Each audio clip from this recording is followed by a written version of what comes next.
Welcome back to the Big Rant Show, the real home of progressives. Now, I've heard a lot of people talking about how they're not going to vote for Joe Biden in 2024.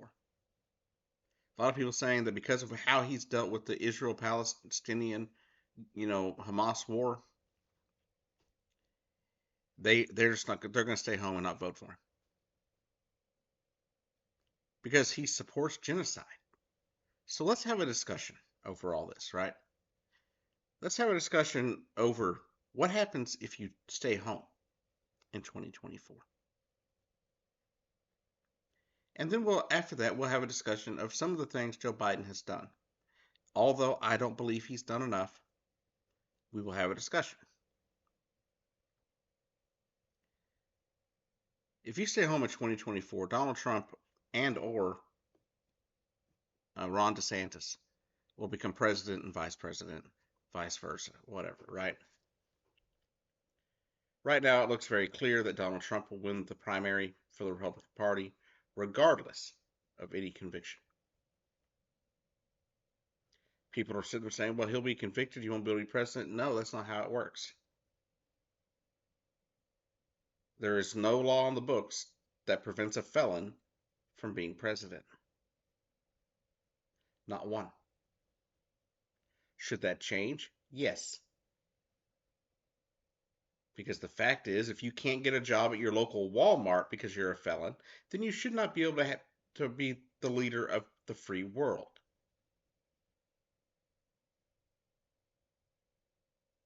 If Donald Trump wins in 2024, in 2025, Project 2025 will become the law of the land. What is Project 2025? Well, quick condensed version, it would make Donald Trump the absolute ruler of America, an American dictator, an American king. Project 2025 puts to rest the American experiment. Your freedom would be gone. Your ability to vote would be gone. Because it would give the president 100% authority and create a rubber stamp Congress where there was no way to stop the president from doing whatever he wants to do. They would do away with checks and balances. It would do away with our Constitution. It would do away with separation of church and state. It would outlaw all abortion, even in the case of the life of the mother.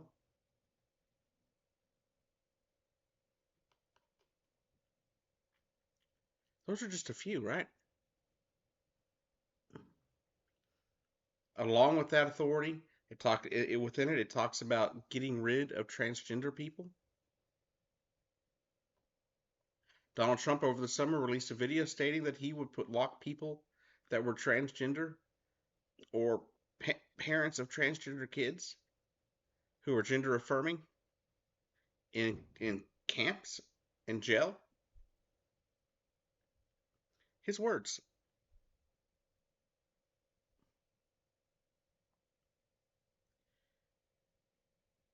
And do you think he's going to stop at the trans people? No. Because once they get rid of us, they're going to go after the rest of them. That's the reason I kind of laugh at what they call themselves the LGB Alliance. The ones that think that TQ are causing a problem. Because what do you think is going to happen when they stop attacking us? They're going to keep going down the list. Because that's how authoritarianism works.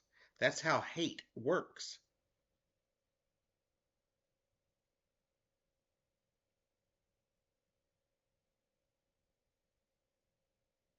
There are a lot of people in history that have shown regret for allowing this to happen.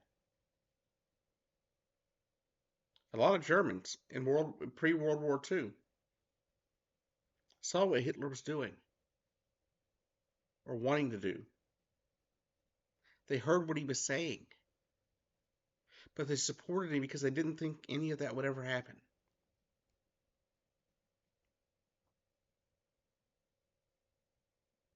And then look what happened. He did exactly what he said he was going to do. Same thing for Donald Trump and Ron DeSantis. They have stated themselves in their own words that they want to eradicate transgender people from America.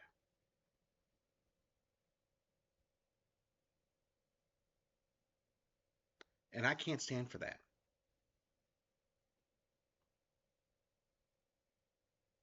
It lays out in no uncertain terms how it would take place. They would literally use our own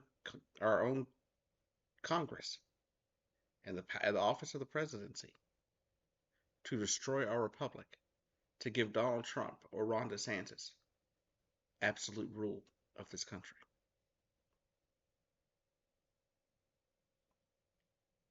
This is no joke, not hyperbole.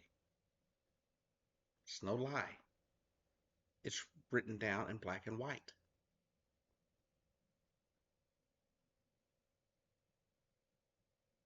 Now, Joe Biden. I have my problems with Joe Biden. I don't like his support of Israel. At least the way he's supporting it, right? I do not like the way that he's done some stuff domestically, a few things. Mostly not showing backbone when it came to things that need to get done.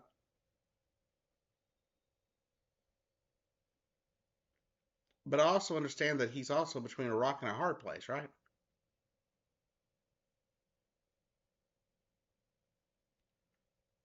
If he doesn't show support for Israel just to a point, right? He'll lose the Jewish vote.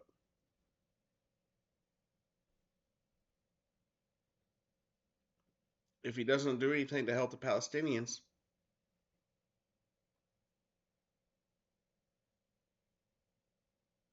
then he loses the Muslim vote. Rock and hard place, right? He knows how important this next election is. He understands that this next election could be the destruction of America.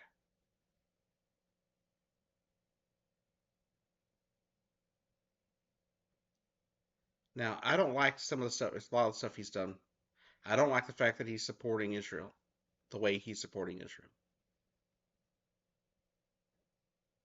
I believe he could cut off the purse strings. I believe he could cut off the military aid of any kind. But the fact is, they already have all the weapons they need. So even if we were to stop today, our weapons from the past are still there. What I do know Joe Biden has been doing in the Biden administration, they have been working back channels trying to get Israel to change the direction, their direction.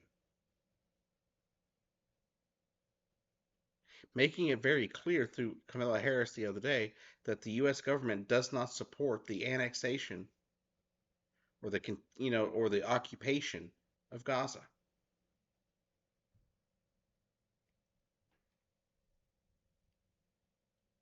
He's doing what he can.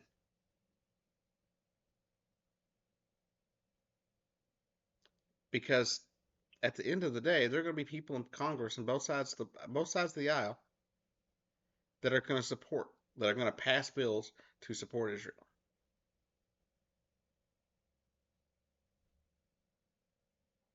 And most of the time, it's going to have a veto-proof majority.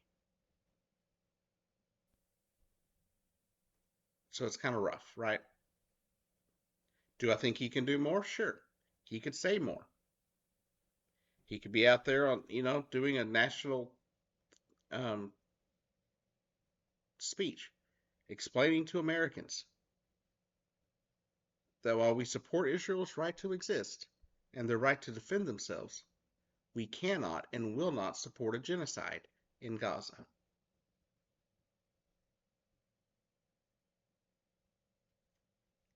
But you see, this is where the line's blurred, right? Because there's not a president, at least since Reagan, that hasn't supported Israel. And I'm sure it goes well beyond that. Right or wrong, it's what America has done. But do you think Donald Trump would be working those back channels trying to slow down or change the direction of or the scope of Israel's war on Gaza?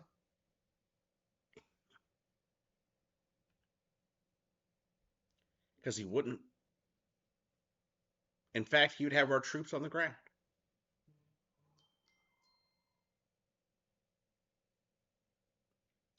And that's an honest fact. He said as much.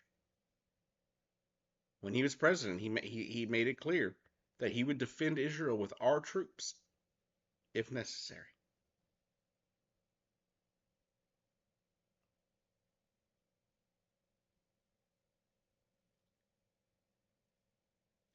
So do you want the guy that at least tries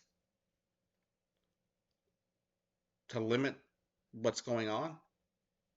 Or do you want somebody that's going to send our troops and put our boots on the ground to fight against the Palestinian people? I think I'll stick with Joe Biden.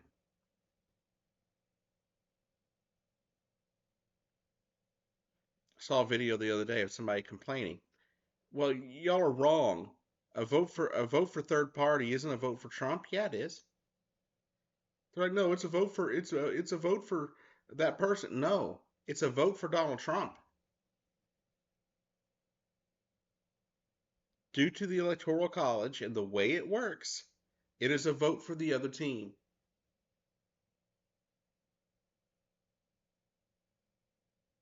It is a vote for Donald Trump or Ron DeSantis. Same thing on the Republican side. A vote for a third party candidate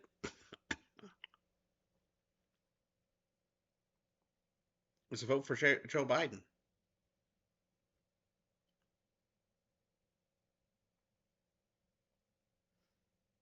And we got so many people on the left trying to run third party campaigns.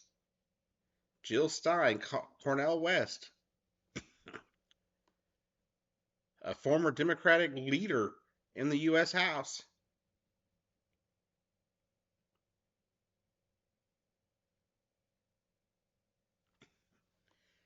This is not going to go well, people. In 2024, when you don't show up to vote, you're going to have ceded your right to vote.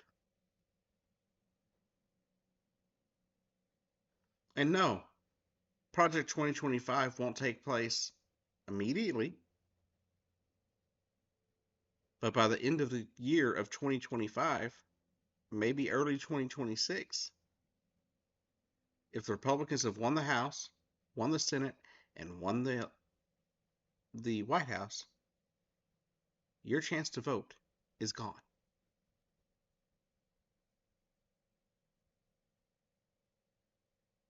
I don't mean that to trigger people. I don't mean that to scare people. I say it because it's fact. Because all you have to do is listen to what they're saying. The words coming out of their mouth spell the end of our republic.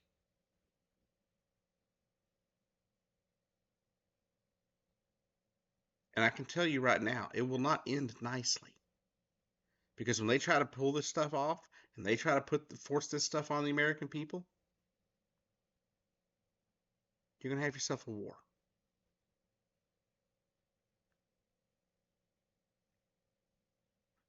And it's not going to be pretty. As many problems as I have with this country, I've always loved this country. I've always been an American. Even when I'm down about the country, I'm upset about what we're doing, the direction we're going. That's the reason you still see an American flag in this picture.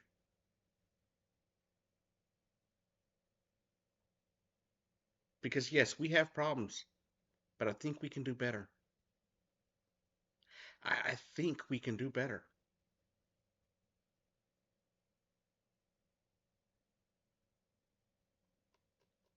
The reason I have the Statue of Liberty there, because of our freedom. She's the depiction of our freedom. And I'm absolutely terrified of what's going to happen when far right radicals take over this country in 2024.